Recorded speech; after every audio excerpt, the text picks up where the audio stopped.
Hello, everybody. I would normally say, I have a question. Today, I have a thought. Have you ever made the statement that I got to defend my child? Especially if you're a mother, you just felt like you had to be the one to go to bat for your child. Your child did something, guilty or not guilty, but you felt like it was your place to defend him. Is it really your child? Technically, scientifically, the child belongs to the father.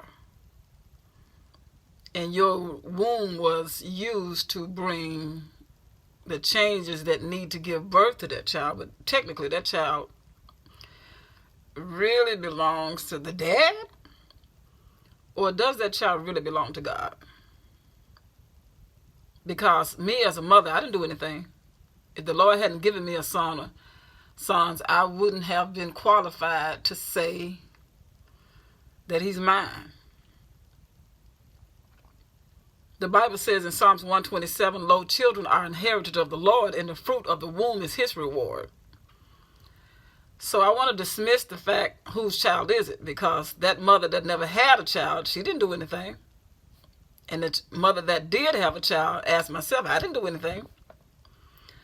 So I need to give this child to his rightful father or creator, and that is God. Yesterday I made a statement, and I called Jephthah from the 11th chapter of Judges a stepchild, and today I want to bring clarity to that. He was what we call a half-brother. So I want to dedicate today to anybody that has been given the title half-brother, half-sister. You're not my mother's child, you're not my father's child. Jephthah was a young man, and the Bible said he was a mighty man of valor. That means that if he saw a problem, he knew how to get it resolved. And the Bible said his mother was an harlot, or what we call a prostitute. And some kind of way, Jephthah moved in with his father, and his father's wife began to have children. And Jephthah had been around the family long enough for him to grow up.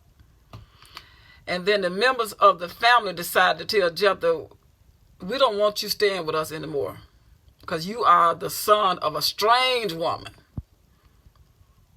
And you're not going to be a part of our inheritance. Now listen at the conversation of these children. Number one, you don't have the same mother as we've gotten, or we have. And your mama is strange. So Jephthah, 11th chapter of Judges, got his stuff and he left.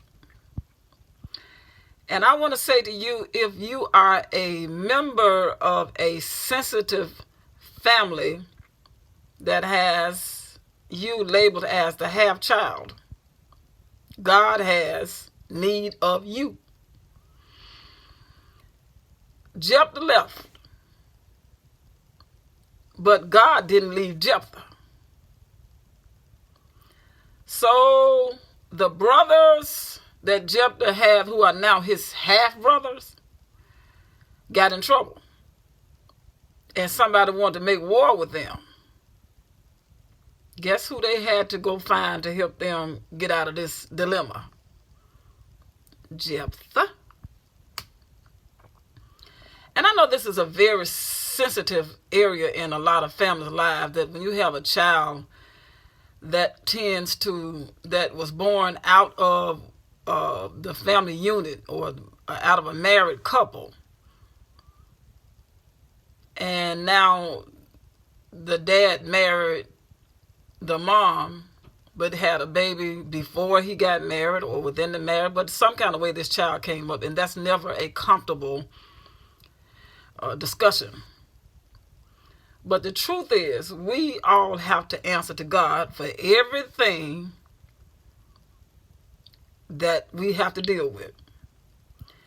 And I don't have an easy solution for that situation, but I do want us to know that God is bringing up some things that we need to deal with, because time is wrapping up. And if you have a member in your family that you wish would go away, or you wish it was under different circumstances of the birth of this child, you got to get that rectified. I'm not going to say you got to. I'm going to say we have to. You know, some people use that scripture where Abraham had a baby by another woman, and then he had to put her out, and he just went on and dealt with Isaac. So they feel like, okay, if God told him to put her out, and sometimes that has to be the case. I mean, I'm not saying that every case is the same, but if there's any way we can rectify